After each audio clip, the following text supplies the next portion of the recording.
if you're not familiar with the American Cultures Forum, this is an opportunity for all of us to explore different aspects of American culture, American society. It is an open forum which is typically generated by students, student demands, student requests. In the past, people have asked for a whole host of different presentations coming from different cultural situations having to do with Native American populations, different ethnic types of presentations, also different religious presentations having to do with Islam, with just a host of different religions. We also spend a lot of time, though, on political presentations, and one of the things that is quite clear to us right now, obviously in the current set of conditions, is that by virtue of the attack we had on the World Trade Towers and Pentagon building just this last week, that there is a great degree of global political ignorance about the causes, background, and reasons for these things. I was fortunate enough to have students approach me with a request to bring a noted expert in the field, Dr. Michael Parenti, to come and speak with us tonight on globalization, on the concept of an American economic empire overseas, and hopefully we can request some information on the concept of economic imperialism, economic terrorism. One of the things that's been happening on this campus, if you haven't noticed, I've been involved in today. I was in a panel earlier today, and we did a televised broadcast today also. We've been dealing with the issues of why and how things like what happened last week could have happened, but also what we've been dealing with is our responses to it. And one of the things people have asked me over and over again is, what can we do about the type of events which occurred? Can we find ways to feel secure? And there is a whole host of reactionary responders who seem to think the only way to solve violence is with some other form of violence. We've been speaking out as a faculty, as an administration, and as generally as a student body against violence for violence sake, against reprisals which may be domestic or foreign, because as we have seen, these type of responses, these type of short-term, knee-jerk and typically reactionary solutions only bring with them more violence. One of the things I've been trying to advocate for is a root or radical solution. Radical, the original word meaning root. Meaning what we have to do is look at the causes of the impression which Americans leave overseas. We have to look at the reasons that generate sets of conditions which have caused situations like what happened last week to occur. We have to look at our own foreign policy, our own economic policy, and levels of culpability, levels of responsibility which we hold for that. And if we're going to change the conditions which create fear and climates of terror, what we're going to need to do is work as a concept of a global community with global responsibilities as opposed to global exploitation. Along those lines, some of the information which you may be able to receive from reading Dr. Parenti's books would be very, very useful for this. I myself am in the process of reading Dirty Truths right now. Some of you may have read Against Empire. And there will be a couple of new books coming out. One is History as Mystery, and the other is To Kill a Nation, the Attack on Yugoslavia, which may be something you might want to pick up. Let me mention those titles again for you by Dr. Parenti so that you can be looking for them in City Lights Bookstore and other places. History as Mystery would be one title, and the other would be To Kill a Nation, The Attack on Yugoslavia. The information you can find in those books will help you to understand the levels of global responsibility which the United States government has, the levels of economic influence which the United States people carry, and the fact that we, in certain ways, vote on the prosperity of other nations by where we buy our clothing and how we spend our money. It's important to realize that our prosperity typically is bought at the expense of other groups of people around the world. And as it's very important to realize, our responsibility doesn't simply end when we put down some U.S. dollars for some goods, but the impact of how we spend our money, the impact of how we allow our corporations to operate overseas is something that is directly proportionate to the quality of life of other individuals around the world. With those things in mind, with a whole host of questions which you might have, remember to write them down, there'll be a chance to ask them later on. With a whole host of questions I would like to ask Dr. Parenti, let me waste no further time in actually introducing Dr. Michael Parenti.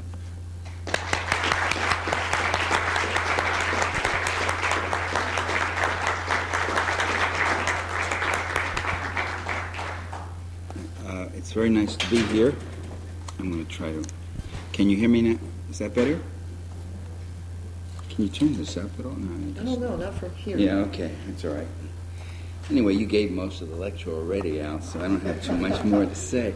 But I do want to say that I know for many of you, September 11 is a date that will live in your memory, and it certainly has been living in my memory for almost 30 years. It was on September 11, 1973, that U.S.-backed military in Chile overthrew the Chilean democracy, which was a democratic coalition government headed by Salvador Allende, Dr. Salvador Allende, and about 30,000 people were killed in that coup over a period of about several years. Another 100,000 were driven into exile or arrested, tortured, and thousands more disappeared, never accounted for, never showed up. Henry Kissinger, who was Secretary of State, and Richard Nixon, who was President, were the people who really were very much behind that coup. That was an act of momentous terror. It was a terrorism. Death squads were used, people were dragged out of their houses, people were put up against the wall in the stadiums and summarily executed. That's terrorism at work. And so it has been in the last half century that U.S. leaders, I don't say the United States, and I don't say we. We go in, we do this, and we go do that. I said, we? Wait a minute. We pay the taxes, we get screwed over, we get drafted, or we have to go in the army. And it's they who do this. U.S. leaders have intervened directly with force and violence. The terror bombing of El Chirrio neighborhoods in Panama City. How many people have heard about it? Not that much, because the media didn't really give it the kind of play that you would get. 3,000 people killed there in Panama City when George I invaded Panama. The 2 million people who have died in Angola with the CIA-supported UNITA, war of attrition against Angola. The almost 1 million who have died in Mozambique, again with these terror squads called Renamo, is the headline, the abbreviated title. It's not an acronym really. And again, supported by U.S. forces. The 1 million people who were killed in the military coup in Indonesia, which overthrew Sukarno, a military that was trained, equipped, advised, and whose salaries were even paid by the CIA and the U.S. State Department and such. So there have been these acts of mass murder. Now, the American people know very little of that. Very little of that gets even reported. The Indonesian massacre, in fact, wasn't even reported until several months later, and it got a box like this in Time magazine, and one story in the New York Times with an editorial applauding the military and saying that's very good, that's a stabilizing thing. And in Nicaragua, the U.S.-backed troops who went in there and hit what they call soft targets, which were farming cooperatives, schools, community houses, granaries, energy stations, housing projects, just hit them and killing people and terrorizing, spreading terror and disillusion, disabling and destabilizing these countries. Rios Montt. Now this is, by the way, what I'm telling you is all a matter of public record. Rios Montt in Guatemala, who went with the Guatemalan army, that maddened, insane murder machine called the Guatemalan army, and President Clinton last year, you remember, 2 years ago, even went and apologized to Guatemala and said, we're sorry for our role when Rios Montt went in there and wiped out 600 Mayan villages, 600 of them, 200,000 people, men, women, and children, killed every single one of them in sight. And Clinton actually apologized and said, I feel your pain, I'm sorry. He didn't explain why was the U.S. supporting this thug and this terrorizer and this murderer. Why are we hated throughout the Middle East after we bombed Somalia and killed 10,000 people with a military intervention? Compliments of George I and Clinton who continued it. Why are we hated throughout Latin America? It's not just the Middle East. You can go through Latin America, you can go through other parts of the world, Pacific world, the Pacific Basin, and you'll find people who will see the United States as intervening everywhere. Intervening either directly with their own troops, as in Grenada, Panama, Somalia, Iraq, Yugoslavia. I was in Yugoslavia in the summer of 1999 after Clinton's 76 days of bombing around the clock. You want to talk about terror? You could see it. This is not, by the way, this is not to justify or excuse what happened in New York, which was a horrible thing. But that's the point. The horror has come home. And we can see suddenly what other people have been going through. Not with a plane going into a building, but with carpet bombing, with knocking out bridges in the Danube River. Depleted uranium in the Danube River, which is a source of drinking water for millions of people. The cancer cases. The next year I went to Iraq and I saw children with cancer. They said the cancer, the leukemia rate among children has just skyrocketed, especially in southern Iraq around Basra and there. And to see these kids in these hospitals is one of the most heartbreaking things. From the terror bombing of U.S. and NATO forces in Iraq, spreading out that depleted uranium and everything else. They said we never had a high cancer rate in this country until that happened. All of that is terror. And so, but you see, our media doesn't tell us that. Our media tells us that we are an innocent nation. We are an American nation who has been holding out a helping hand to people all over the world. And now these forces of evil hate us. They hate us because we love freedom. Well, I think the people are rather innocent. I think they're innocent of what their leaders do in their name. And I think maybe it's time that we wake up, because the first condition of a democratic citizenry is to have a critical view of what's going on. I remember during the Gulf War, a student saying to me, well, this is the difference between you and me. Yeah, it's not very pretty what's happening there. They are destroying a lot of things. But I have my faith in President Bush. I place my faith in President Bush. That was the first Bush. Bush the first. George the first he was talking about. And he said, I trust President Bush. I said, what do you mean you have your faith? You have faith in President Bush? Faith? What are we doing? Religion here or politics? You have faith the way my Italian grandma had faith in St. Anthony. She used to go, oh my God. You go, oh, Georgie Bush, God bless. You light a candle to him? Or what are you talking about? Faith. What do you mean you trust? Trust, which is something where you put your interest in someone else's hands, something you do only with very close friends and loved ones. And even them, check them out once in a while, right? That's what trust is about. But democracy is about distrust. Democracy is about accountability. Democracy is about exposure. It's about political competition. It's about debate. It's about showing us what are the reasons you're doing this. What are the reasons you want another $20 billion for this, another $20 billion for that? What are the reasons you want to tax us even more and tax us even more? For what?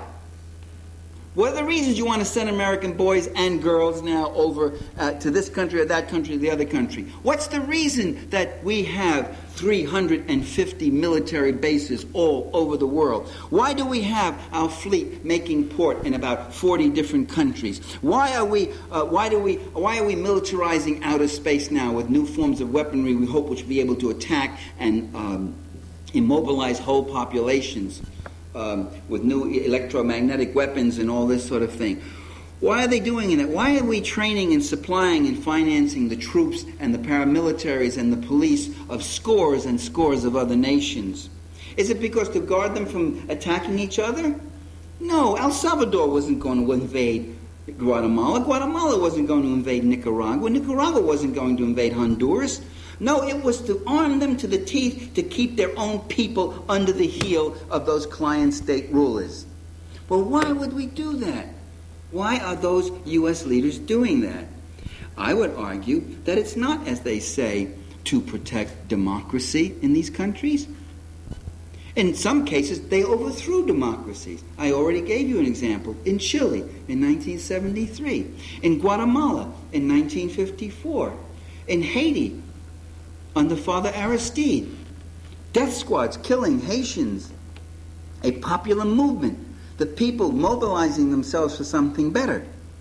That's not what U.S. policy is about. Because George Bush and his friends and Bill Clinton and his friends do not represent the interests of the American people. They represent the interests of the transnational corporations. Their goal is to make the world safe for the Fortune 500, to prevent competing forms of political economic governance, that prevent countries or movements or organizations develop that say, we want to use the land and the labor and the capital and the natural resources of our country for our collective development, for ourselves. And we don't want to leave this open and leave it as just so much raw material for you guys to come in, take as you want, your agribusiness firms, your banks, your investors, your whatever else. Well, that really is what it is about, I would say. Because you can look and you can see there are dictators. And the U.S. opposes some of them, but also loves others. When Fidel Castro took over in Cuba and formed what he thought was a popular dictatorship, he was asked, do you have freedom of the press? He said, no, we don't really. You're not free in Cuba to preach capitalism, racism, sexism, or imperialism, or those things. We do have a controlled press. Why don't you have our capitalist point of view in here in Cuba? He said, well, we get all your stations from Miami anyway, but we'll be happy to put your viewpoint on our official television when you would make time and put our viewpoint on your television. Well, we can't do that because we have a free and independent press. Right. Okay, so we are told that we must oppose Cuba because Fidel Castro is a dictator. But wait a minute. Before Fidel Castro took power in 1959, there had been 20 years of rule by a dictator. His name was Batista. Batista was a butcher. He was hated by the Cuban people.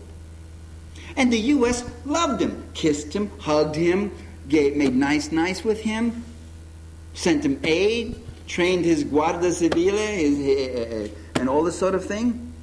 What's the difference? What was the difference between Batista and Castro? The difference was that Batista was a cooperative dictator. What does that mean? It means that he opened up his country to U.S. interests. He says, come on in, boys. The tobacco industry here, the best in the world, right? Cuban tobacco, Cuban cigar. It's yours. The cotton industry, the sugar industry, the magnesium, the mining, the shell food, the tourist industry, big one, all yours. You guys come on in. You own it all, Yankees. You can have it. You can profit. And I keep my people down so that they work hard for less. And the less you have to pay them, the more there is for you. And all you got to do, though, is take care of me, my family, my brother Juan, my brother Jose, my cousin this and that. You give me my boodle. You train my police and paramilitary, and we'll take care of everything for you. And so it was a client-state relationship. So what you had was U.S. tax money going in there to make the world safe, to make Cuba safe for big U.S. investments. Even exporting some of our jobs there, by the way. I was looking at El Salvador. Do you know who's in El Salvador? ITT, General Motors, Firestone, Microsoft. And I'm saying, what the hell's in El Salvador? I mean, there's just some bananas, some sugar. I mean, what are all these big companies doing in El Salvador? Well, they've gone in there, they've gone in there for that other resource. That other resource which adds value to any production and gives you your profit. That other resource which is called labor. They go down for the labor. And you have Salvadorians making energy rods, rubber tires, automobile parts, name it, everything. So there go our jobs. Our jobs are being exported. Now, I don't begrudge other people getting jobs in the industrial world, but first of all, they're not getting decent pay, but not when it's at the expense of people who have been fighting to get a higher standard of of economic democracy. I think they give you a glass or something. It looks kind of undignified, doesn't it? Slugging. Ace, how am I doing so far? Okay, huh? Okay. All right. So,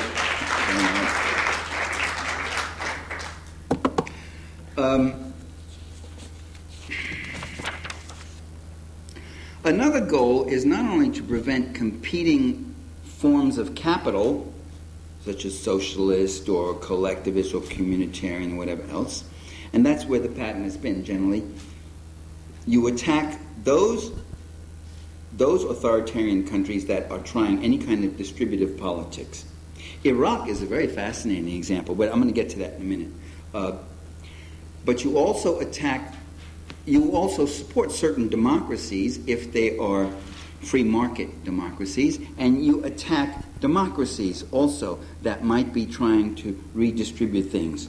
Salvador Allende's crime in Chile was he did not interfere with anybody's democratic rights.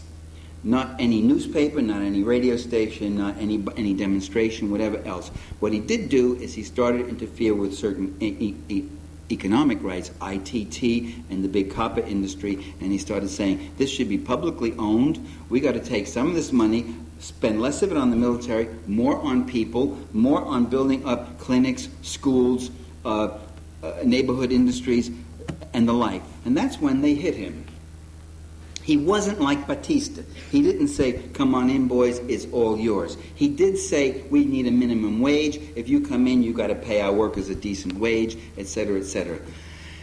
And corporations really generally don't like that, you see. If you're a head of a corporation, you always have this problem that your workers and others want to spend money on really stupid things.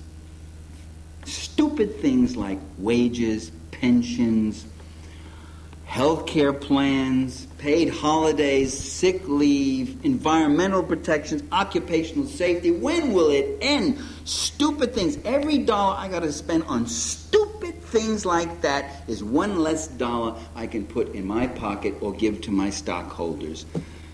And so Allende was troublesome and he had to be done in. Don't believe me? Listen to Henry Kissinger, who was Secretary of State. He said if you got to choose between democracy and the economy, you go for the economy. He said that. I thought it was nice. I mean, every so often they get a little close to the truth. You know, oh, look at that. Henry almost said something that was true. The other thing U.S. policy is dedicated to now is not only to stop competing forms of capital, as in Libya with Gaddafi, who is turning Libya. There's another case. Libya was run by dictators before. U.S. loved them. Gaddafi came in with his colonels, took over the country. He took over a social structure that was like Saudi Arabia, that is where a fraction of 1%, obscenely rich, owned everything in Libya, got all the oil revenues, kicked them out, nationalized the oil industry, took the earnings from the oil industry and started doing things like reforestation, Libyan people were allowed to go to school, free education for the first time in their history, free medical care, so forth and so on, doing those kinds of things. That's not what the world should be about. The world is not to be organized to benefit that 95, 98%. It's organized to benefit that 2 or 3% at the top. Okay, in addition, U.S. policy we're now seeing is also dedicated to preventing competing formations of capital, not competing capital forms. You get the difference? Let's say a socialist or collectivist society would be a competing capital form. But it's also now dedicated to stopping competing formations of capitalism. That makes it clearer. Competing formations of capitalism. Not only competing forms, but within the global capitalist sphere itself. One of the problems with the third world is not that people are stupid or lazy or poor or can't do anything. In fact, the opposite is that people were developing, and they were developing their industries. You know, you used to get certain countries in Africa, you used to get raw leather hides from them, and then before you know it, you got conditioned, finished leather, and then before you know it, you started getting leather goods. purses, shoes, and all this sort of thing. Hey, we don't want that. We don't want those things competing with us. Now, for a while,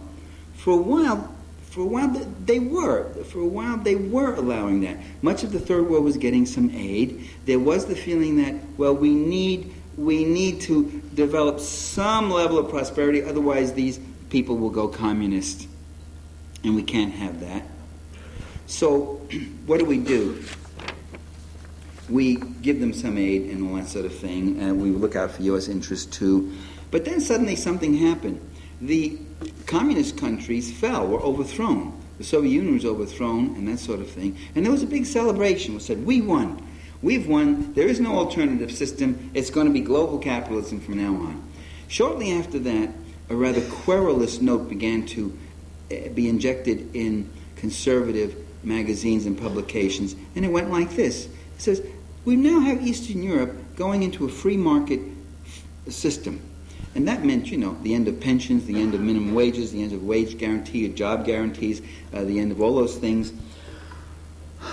A tremendous climb in crime, homelessness, poverty, prostitution, beggary, and the like, all through Russia, Ukraine, Hungary, Slovakia, Bulgaria, and now Yugoslavia. Why don't we do rollback here too? That is, the whole idea is to really oppose competing formations of capitalism.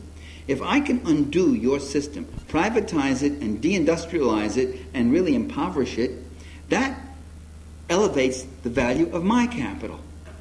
I don't have to worry about your prosperity anymore.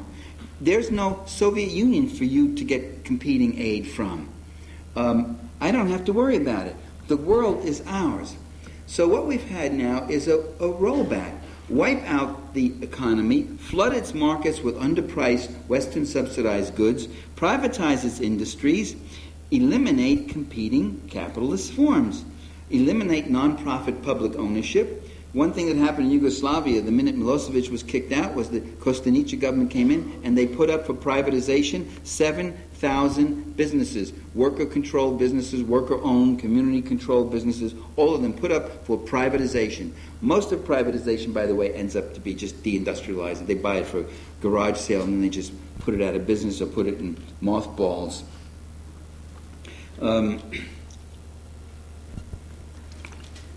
A very good case is Saddam Hussein. It's Iraq. Saddam Hussein was CIA.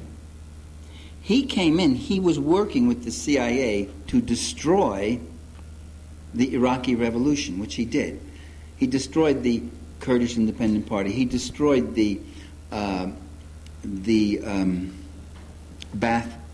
destroyed the left wing of his own Ba'athist party. He destroyed the Communist Party.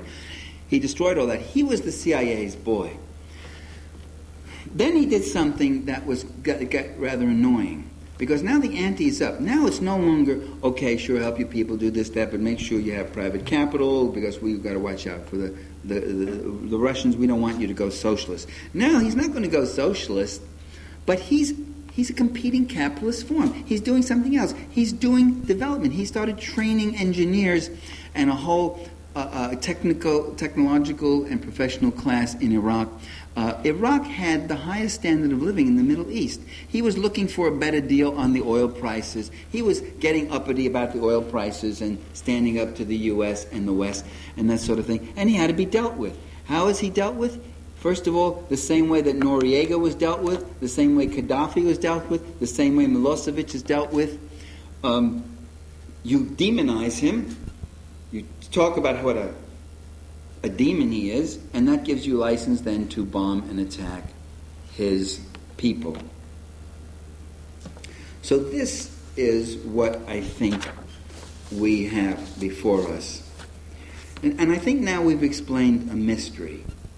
Why, after half a century of Western investment and aid, the third world is not better off, but poorer. It's poorer than it's ever been before. The number of people living in poverty throughout the world is growing at a faster rate than the world's population.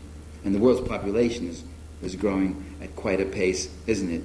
Poverty is spreading as wealth grows and accumulates. The goal of Western investment is not to develop competing formations of capitalism or capital, but to advance the profits of capital accumulation of Western investors. The relationship between wealth and poverty is not just a juxtaposition. We often say, look at all this wealth here and look at all this poverty here. Isn't this terrible? Like it's just an unfortunate happenstance. In fact, that's not just a juxtaposition, but a dynamic interrelation. Wealth creates poverty. That's how you get poverty, by accumulating wealth. The way you get the rich slave owner living in such luxury on those gorgeous, glorious plantations is by having slaves and working them day and night. James Madison said that for every slave he had on his planet, James Madison, by the way, was a president of the United States. He was the 4th president of the United States. He said for every slave on his plantation, he reckoned he made $275 a year in profits, and it cost him only $24 to sustain that slave. So that's quite a profit. That's very good. And this was back in the days when, $275 could buy you Rhode Island or something. So, okay, you can't have feudal lords living in great castles unless you have serfs whose labor is being exploited. The expropriation, the surplus of their labor goes to the lords. And you can't have big, rich corporate transnational capitalists unless you have workers. So the world is, you see, divided into column A and column B. In column A are those people who live mostly off earnings from investments, dividends on stocks, interest on bonds, rents on properties, royalties on natural resources like oil well ownings, this sort of thing. And in column B are people who live mostly on wages, salaries, fees, commissions. Work, in other words.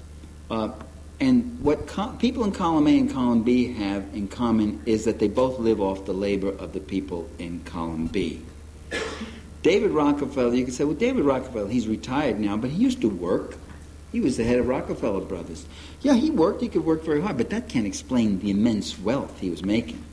David Rockefeller will sit here for an hour with you, and he leaves this room. He's richer than when he walked in. Maybe not this week, but generally he is. You walk out here poor because that little bit of money you got in the bank has already gotten chewed up a little bit by inflation by now.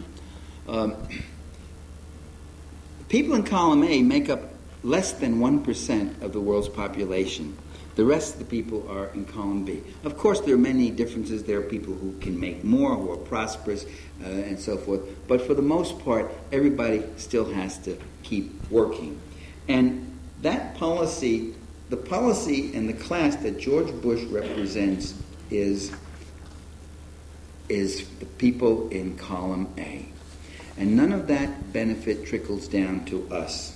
When Nike closes down U.S. jobs in Ohio, where they're paying people $18, $20 an hour of benefits and everything else, and he moves to Indonesia, where they're paying people 18 cents an hour, Nike does that, and it's not for give you a better deal. They still come back and sell those shoes at what, $120, $130, $200, right?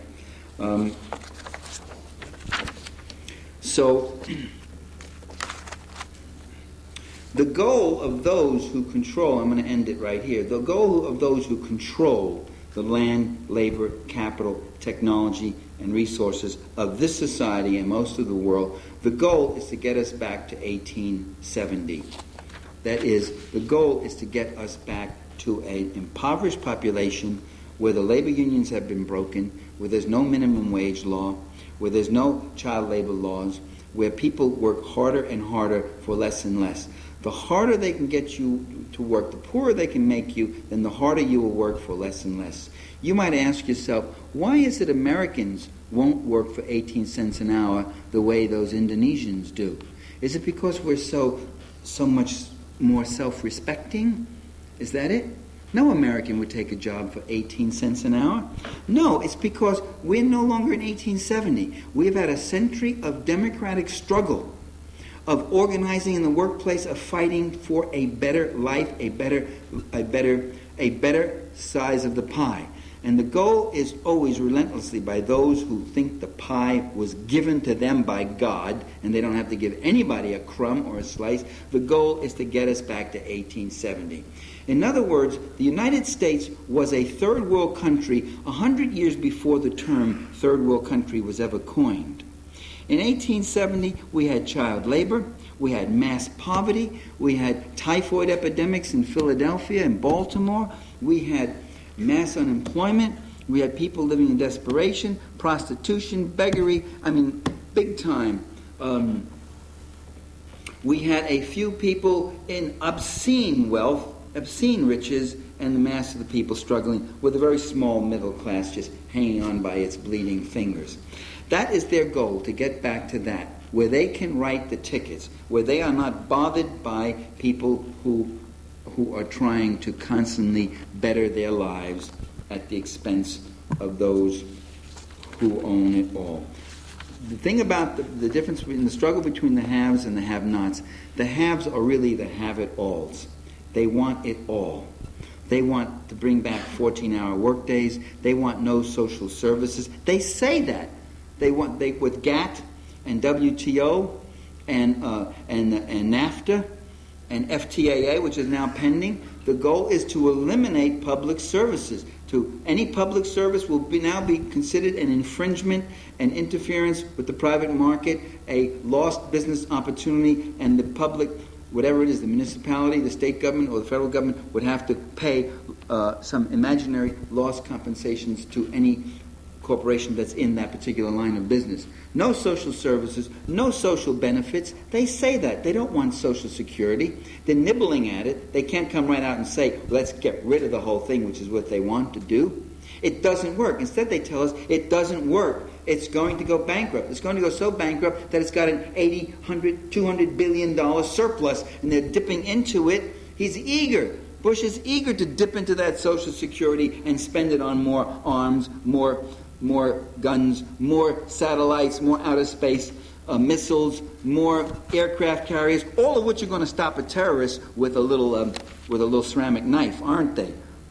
As they've done so brilliantly so far.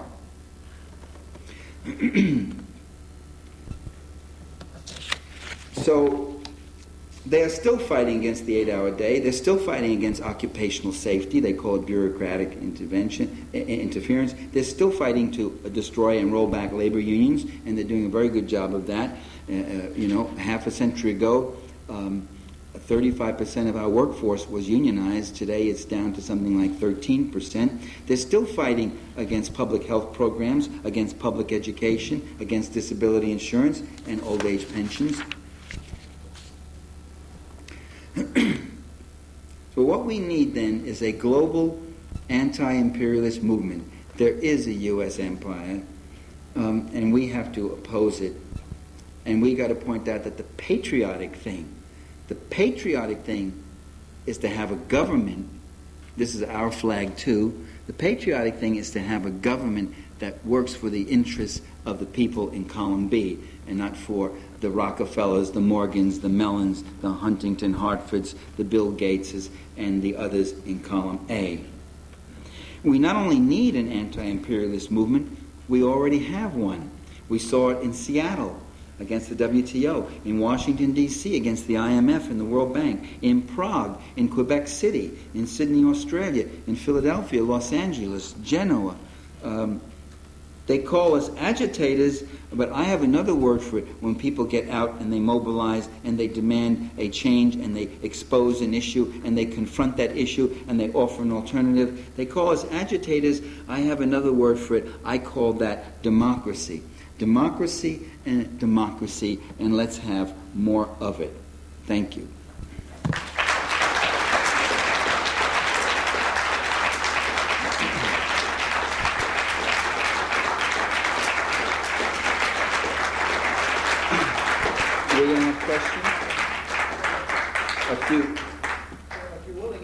Yeah, I'll do some questions. There's a question I know someone's going to ask. What about the terrorists? What do we do about that? Does anybody want to ask that question? What? Can you go into details about U.S. involvement in Afghanistan? Soviet Union? Well, the first intervention in Afghanistan wasn't the Soviet Union. It was Pakistan and the U.S. They went in.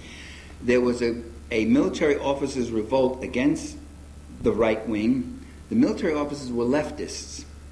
That means leftists or people who did things like wanting to educate children and women in Afghanistan, wanting land reform and such. The Mujahideen tribes did not like that idea. The big landowners didn't like that idea. The Pakistani military didn't like that idea. So there was this fight. The left military around Kabul and a few other places was heavily besieged. They repeatedly called for the Soviet Union to come in. The Soviets reluctantly, by the way, refused the first several overtures, did come in and got themselves involved in a proxy war against the U.S. and the CIA, lost it, went out. The country was taken over by a Mujahideen government. The opium production went up tremendously. That was another thing with the left officers and the Soviets, is they interfered with a very profitable Soviet, with a very profitable heroin trade coming out of Afghanistan. Some of the, quote, best heroin in the world comes from that region. In fact, most of it comes from that region through Europe into the U.S., into Europe too, and other places. Heroin production's up again, the Mujahideen are back in, and then suddenly there emerges another group called the Taliban. Supposedly they're college students. Yeah, right. They're college students who had a whole infrastructure, had the best arms there were, had communication, transportation, striking power, organization, and money. It turns out they were financed by the CIA. The most retrograde element has taken over in Afghanistan, and so you now have a Frankenstein monster in a way. That is, you have a creation of the West that now is less than friendly. The Taliban actually is saying, well, we want to negotiate with you. You know, we're not going to invade your country or attack your country. Don't attack our country. There is a way to stop terrorism. Bombing Afghanistan, a country which has been ravaged by war for the last 10 years, killing these people, these herdsmen, these tribesmen. You're not going to get. You know, they bombed. The U.S. has been bombing Iraq for now 11 years. They haven't scratched Saddam Hussein once. He hasn't missed a meal yet. He has slept in a warm, clean bed every night. You killed an awful lot of other beautiful people. I can tell Mr. Bush that, and they're still doing it. So go bomb some hillsides in Afghanistan with the super missiles, kill bunches of people, and you have hundreds of thousands of people fleeing in terror. There's terror at work already. And this is causing even greater starvation, greater dislocation, greater sickness, illnesses. When populations just start moving like that, there's no productivity going on. So it's gotten terrible. If we want to stop terrorism, then we should not, or the U.S. leaders should not try to be owning and controlling the planet. That's why we're so hated. I mean, you could have a country that has a foreign policy that pushes for international agreements, for cooperation. Why don't we respect the nuclear freeze? Why don't we sign on to the landmines bill to stop the landmining thing? Why don't we stop the race of armaments into outer space? These are some of the things you can do. Why don't we start respecting the economic development in other countries and the cultural, economic, social, cultural, religious development in other countries? And pointedly say we extend the hand of friendship, that your development and well-being and prosperity is not a threat to us. It's something that you have every right to. And if General Motors next year doesn't make $5 billion in profits because now Yugoslavia, you've made your own car and you've cut into the profits, when they're going to make only $4.9 billion in profits, or even $4 billion or $3 billion, that's General Motors' problem. But as I say, the prosperity and development of other countries does not detract from our own prosperity. The poverty in other countries does not add to our prosperity, as I gave with the example of Nike, as I gave with the example of what happens to labor in El Salvador. But that would be the way to be a country in partnership, rather than being a country that's the almighty one that says we can go in anywhere, we can tell any country what they should do and what they shouldn't do, and if they don't do it, we'll bomb the stuffing out of them. Who gives these leaders in Washington the right to do that and dictate? You see, and this is it. The U.S. Congress in this orgasm, this orgy of. This orgy, it's like an orgasm, everybody's screaming, of patriotism. Orgy's bad enough. Orgy of patriotism turns around and votes 420 to 1, votes total power to President Bush. Says, we give you the power to pursue all-out war against any nation, any organization or movement or individual as you so choose. You know, you can get up and you can say, I have special information, I can't reveal it, but it's coming in Marseille, I'm going to bomb Marseille. He wouldn't do that because France would be, all of Europe would be horrified and all that. But that's what it comes down to. And of course there are, in fact, some of U.S. allies are saying, oh, wait a minute, who appointed him king of the world? Wait a minute, he has absolute total power now to go bomb, intercede, attack anywhere. You know, I mean, some of these European countries have investments and such in Middle East and Africa and all that, and they don't particularly want to see their pharmaceutical factories get bombed and their chemical plants and whatever else. So that's not the way to do it. You know, when Ronald Reagan sent those Marines into Lebanon, and the French, there were 3 contingents went into Lebanon. U.S. Marines, French soldiers, and Italian soldiers, the Bersaglieri, the elite unit, went in. Sometime later, 5 Marines were killed over a period of a week and a half from sniper shots. Then a suicide truck with explosives went right into the Marine compound and exploded, and 183 Marines were killed. So altogether that's 188 killed. Another suicide car that very same time went into the French compound and killed a large number of French soldiers too. The Italian compound wasn't touched. And I wondered about that, why that was so. And sometime later I met a Lebanese friend who was very involved politically. I said, how is it you didn't hit the Italian compound? And you know, the president of Italy at that time was a guy named Parenti. He was a socialist. He had been a partisan fighter against the Nazis in World War II, and he was very popular. He was known as the people's president. He was very much liked, and he did a lot of good things. He sent those troops into Lebanon, but with a different mandate. He said, don't go in as conquerors, go light, and develop good relations with the people. The Italians, this Lebanese friend said to me, well, they were wonderful. This is not to say Italians are so wonderful compared to other ethnic groups. I'm not into that, even though I am Italian and have a lot of ethnic pride. This is a story I do like telling, though. Anyway, he said they put up field hospitals, they put up clinics, they helped the people in Lebanon. People came in who hadn't seen a doctor in their lives, you know. They got all this kind of help, and they did all sorts of things like that, assisting the population. So these mad, crazy, bestial, insane terrorists apparently can make discriminations, you see. You got to ask yourself, why are they targeting the U.S.? Why don't they target Denmark? If they just want to be evil and kill people, why don't they target Denmark as a free society, democratic society, and it's wide open. Security measures in Denmark don't even compare to the U.S. Why don't they target Sweden? I'll give you a soft target. Why don't they hit Luxembourg? I bet we could take out Luxembourg. Why don't they go in there and hit him? Why don't they do that? Why didn't they hit that Italian military compound? But they did hit the French and American ones. If you act like a conqueror, you're going to be hated as a conqueror. If you act as a friend and partner, then there's room for cooperation and work and negotiation. But if you act as a friend and a partner, then you're not serving the Fortune 500 anymore, and that might be a problem. So it's time for us to really become politically aware of this fact. Do not believe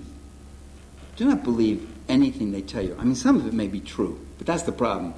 Always ask yourself, is this true? How true? What does he mean? What's the part of the story I'm not hearing? And look to alternative sources. It would be at this point that I might plug my books, but I won't do that. By the way, History as Mystery and To Kill a Nation are already published. They've been out for about a year and a half. Any other question? I'm sorry, my answers tend to be very long, I know. Yes, miss. Yes. Yeah. Dr. Parenti, could you speak to the United States' lack of involvement in the Rwandan genocide? Why are we not intervening in that? Well, again, I do believe that the Liberation Army that was coming in was a Tutsi army, but it really made a point that we're not tribal. Any Hutu or Tutsi can be in this army. We want ethnic. It had all the aura of a liberation army. It had all the aura of a nationalist, self-determining army that was going to take its country and use its resources and its land for its own development. It had a lot of support among the Tutsi population, and so the Hutu were incited on the Tutsi. By the way, Hutu had some grievances because the Tutsi, don't forget what happened in Burundi, Burundi, is that? What? Burundi, I pronounced it right. Burundi, where the Tutsi had slaughtered the Hutu. So you had the Hutu, and machetes were being brought in by the load fills. Where did they come from? They came from someplace else than Rwanda. They came from the West. Bill Clinton explicitly prohibited the use of the word genocide in regard to Rwanda, even though it was a genocide. I mean, it was a systematic killing of all the Tutsi. And I think it was for the very reason I said. It was the same reason why the French military came into Rwanda and stopped that Tutsi army and stopped them from stopping the massacres that was going on, and looked the other way when the massacres were going. They were complicit with it. It was a final solution against a troublesome population that was becoming political and politicized and critical of the West and wanting to claim its country for itself. That's not, I mean, there's a lot more about Rwanda that we would have to talk about, which I can't. Just 1 minute. Yes? Since democracy has to function on critical thought, and since critical thought has to be informed, and we rely so much on the news media for information, could you comment, as you've written before, on the corporate control of the news media and how that functions to limit true democratic critical thought?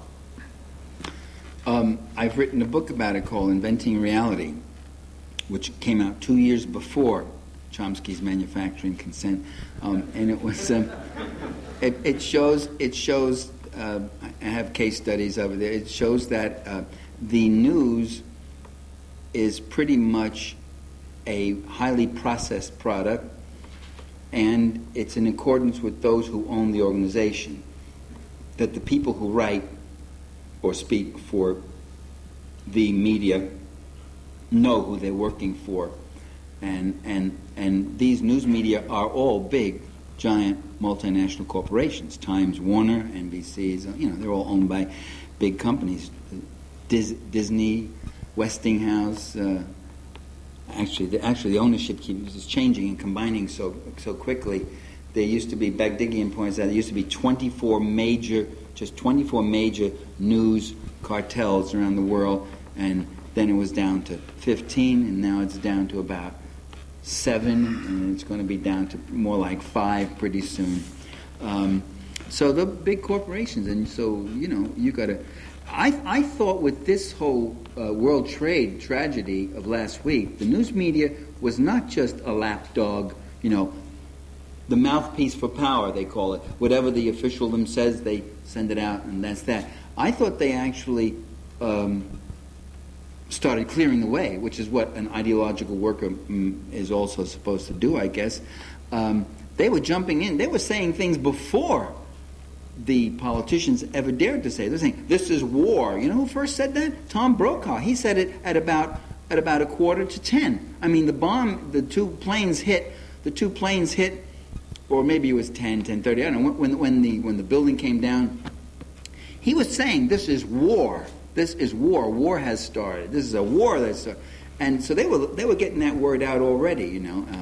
This is evil. This is something that, this has never happened. This is the worst atrocity in the history of humanity. Well, I don't know.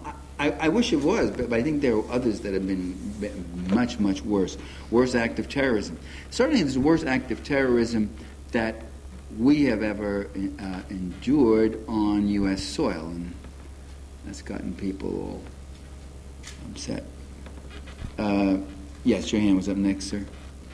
I'm not in this class, but I went to this school in 1942, and then in 43, 44, and 45, I went off to protect freedom of speech, and I see that I won. Well, thank you. Now, was that a good war? World War II? Yeah, I think it was a good war to stop fascism and stop Nazism. It took a bit of doing. I got to the concentration camps, and I knew it was. Yeah, well, that's what Eisenhower said to some of his troops. He says, now you know what you're fighting for. Look at these concentration camps. Well, there's no such thing as a good war. Of course, you know, Benjamin Franklin said the only good war is the war that's prevented or never fought. And World War II could have been prevented if we had been firmer, if we had listened. There were very strong elements in Germany, in the German military. There were any number of attempts on Hitler's life, not just that one time.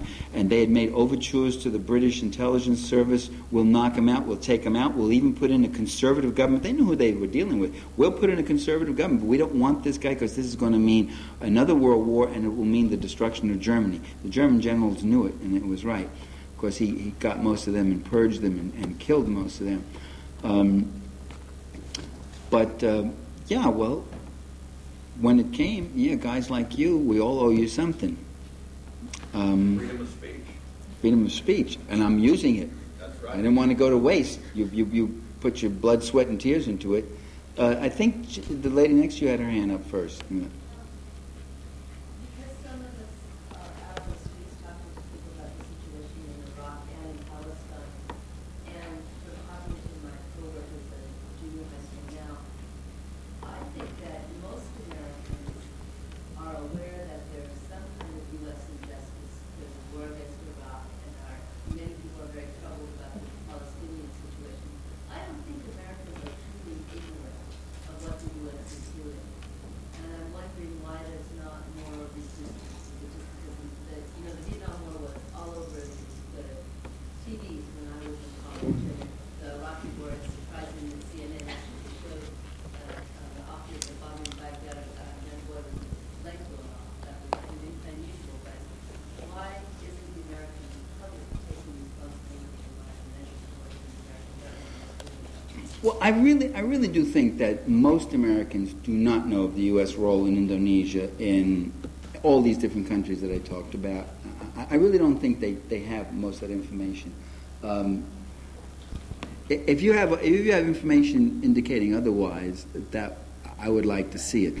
I do know that despite the monopoly propaganda barrage that they're hit with, you do get some very unusual statistics. Like on Iraq, a few weeks before Bush went in on Iraq, the polls showed that Americans, by very large majorities, preferred a negotiated withdrawal to get Saddam Hussein to take his troops out of Kuwait, as opposed to sending U.S. forces to attack.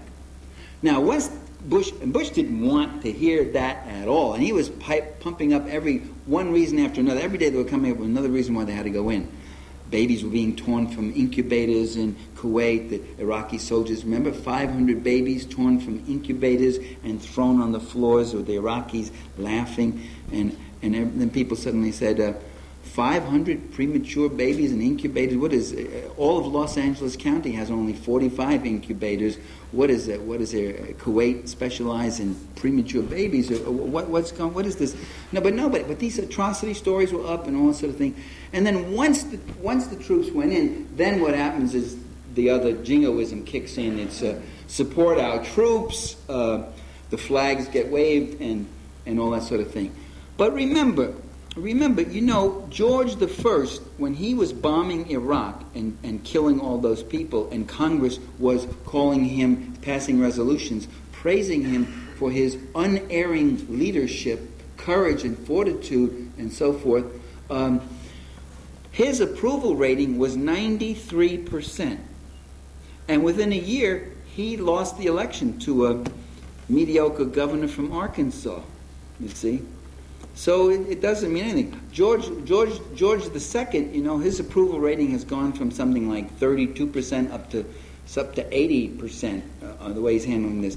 But it's a craze. There's just so long you can keep hyping, flag waving, and beeping your horn, USA, USA, USA. After a while, you got to live, and living means facing certain realities, how things are really going. So, I am rather discouraged by the extent to which I've seen this again and again, how leaders can be easily demonized. I remember when Omar Gaddafi of Libya, this was years ago, was Gaddafi. There was this Gaddafi, the demon Gaddafi. And I'd go around and people were Gaddafi. I'd go lecturing around the country. People, what about Gaddafi? Gaddafi going to get your mama. Gaddafi, And I'd say, Gaddafi, what is Gaddafi going to do? He's got a little ragtag. Here's a nation of 3 million people, and they'd actually convinced people in our country that this guy was a mortal danger to the security and survival of the United States, with an army of 50,000. What is he going to do with a ragtag army of 50,000? And he had manifested no interest in having hostile relations with the U.S. He repeatedly made overtures. I would like to negotiate a friendly position with the U.S. And instead, he was targeted and bombed, and his little daughter was killed in a terrorist attack by U.S. planes. You see, when the U.S. planes come in with jets, that's called a raid. That's not called a terrorist attack. People down there see it as a terrorist attack. It's the same thing in Palestine. The Palestinians are terrorists because they use cars and machine guns or whatever else, and the Israelis are retaliating with jets and tanks, and that's seen as retaliation. That's not seen as a terror attack, but it's using terror too. And then the same thing with Noriega, and then the same thing with Saddam Hussein, who was a slime ball. But for the wrong reasons, I think they were attacking him and killing his people. And then we heard about Milosevic, and now we're hearing it about Afghanistan. Osama bin Laden was again trained, equipped by the CIA. He and his cohorts were used in the CIA war in Afghanistan against the Afghan revolutionary government. And now he's turned around and he's gone into business for himself. Let's have just one more question, because I know you folks want to. Well, maybe we should make it 2 more questions, one here and one there, because I see you jumping up. I know. Okay, yeah, yes, go ahead. I'll try to give shorter answers. I'm concerned that in the effort to bolster our domestic security, civil liberties will be lost. Can you comment, especially for certain groups? Well, that was a very good example of the media moving ahead, not being the responsive lapdog to officialdom, but jumping and putting all these things out there and clearing the way so that the politicians could feel snug and safe to say those things. The media was saying that. You heard people saying, well, we have the luxury of democracy, and maybe it's a luxury we can't afford as much as we have, or we've taken democracy for granted, but maybe we shouldn't take it for granted too much anymore because we're going to have to do with less of it, or our civil liberties. They're saying those sort of things. Yeah, I think they will if they can whip up enough hysteria, they will target political dissenting groups. One of the groups they're going to target are the anti-globalization activists, and see them as terrorists and use the term against them as purveyors of violence and all that sort of thing. These a handful of these young people dressed in black smashing a window in a Starbucks or a Gap store is called terrorism and violence. It's really just a deliberate, systematic destruction of corporate property as a form of political protest. Nobody was getting hit or something. The police, meanwhile, coming in Genoa, Berlusconi's Carabinieri, fascist little pigs, were going in and bloodying people in their sleeping bags and beating the hell out of them in the middle of the night. That wasn't called violence, and killing one demonstrator, as you know. This is why we have to stay alert to this whole question about civil liberties, and the best way to protect your freedom is to exercise it vigorously. That's the best way. As with the physical body, so with the body politic. The way to keep your body politic, to keep your community, your democracy strong, and to get whatever little democracy we do have, voting for this one or that one, but it's to exercise dissent vigorously and fearlessly. To keep yourself quiet, to quiet down, because I don't want to talk now, is to do the work of your enemies. You're silencing yourself before they even have to lift a finger to silence you. It's not really questions I have, just points of view. First of all, when all countries see companies like Microsoft come into their country and set up, and then people are working there, we're actually doing a country a favor. People like us, they love us, and do that.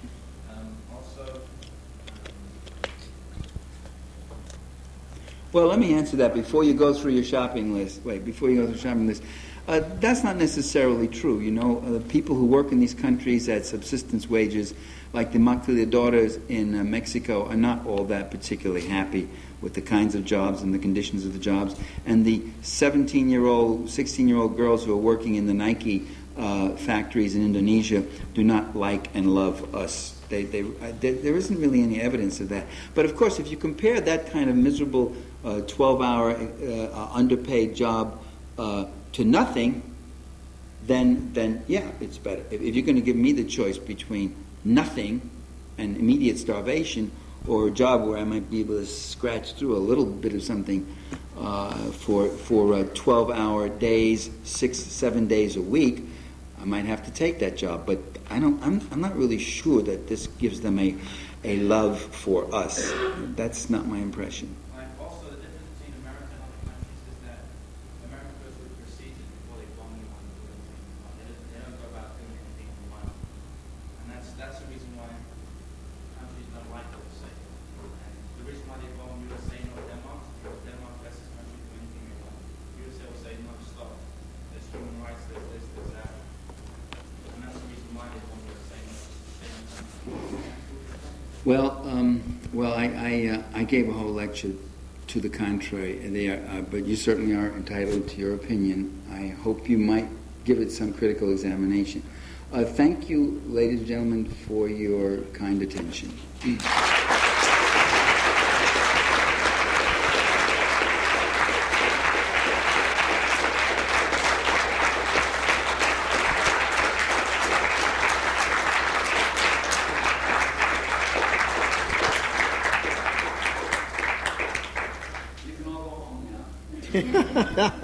Basically, yes, you guys can all go home now. Those of you who are interested in expressing an alternative viewpoint of some kind like that, keep in mind the product of this particular presentation, lecture, and whatnot is one that has been actually critically researched. And so if you hold an alternative point of view, it's of course under free speech acceptable, but come at us with your research, not just simply your passion. So other than that, thank you. Thank you very much.